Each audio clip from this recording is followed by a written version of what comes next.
Hello guys, welcome back to my mini blog. ಇವತ್ತು ನಾನು ಎಲ್ಲಿ ರೆಡಿ ಆಗ್ತಿದ್ದೀನಪ್ಪ ಅಂತಂದರೆ ಸ್ವಲ್ಪ ಹೆಲ್ತ್ ಇಶ್ಯೂಸ್ ಇತ್ತು, ಹಾಗಾಗಿ ಹಾಸ್ಪಿಟಲ್ಗೆ ಹೋಗ್ಬೇಕಾಗಿ ಬಂತು.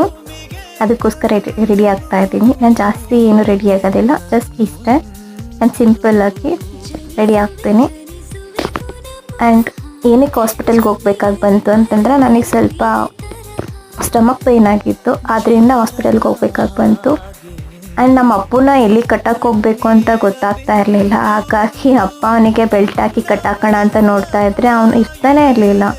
ಹಿಂಗೆ ಮಾಡಿ ಕಟ್ಟಾಕಿ ಬಂದು ಆಮೇಲೆ ನಾವು ಹಾಸ್ಪಿಟಲ್ಗೆ ಹೊರಟ್ವಿ, ನಾನು ಅಮ್ಮ. ಆ್ಯಂಡ್ ಅಪ್ಪ ನಮ್ಮನ್ನು ಡ್ರಾಪ್ ಮಾಡಿದ್ರು, ಅವರು ಅವ್ರ ವರ್ಕಿಗೆ ಹೋದರು. ಆ್ಯಂಡ್ ಹಾಸ್ಪಿಟಲ್ಗೆ ಹೋಗಿ ನಾವು ಇಂಜೆಕ್ಷನ್ ಮಾಡಿಸ್ಕೊಂಡು ಮತ್ತೆ ರಿಟರ್ನ್ ವಾಪಸ್ ಮನೆಗೆ ಬಂದ್ವಿ. ಇವತ್ತಿನ ನನ್ನ ಮಿನಿ ವ್ಲಾಗ್ ಆಗಿರುತ್ತೆ ಇದು. ಆ್ಯಂಡ್ ನಿಮ್ಮೆಲ್ಲರಿಗೂ ನನ್ನ ಮಿನಿ ವ್ಲಾಗ್ ಇಷ್ಟ ಆದರೆ ಪ್ಲೀಸ್ ಲೈಕ್ ಮಾಡಿ, ಸಬ್ಸ್ಕ್ರೈಬ್ ಮಾಡ್ಕೊಳ್ಳಿ.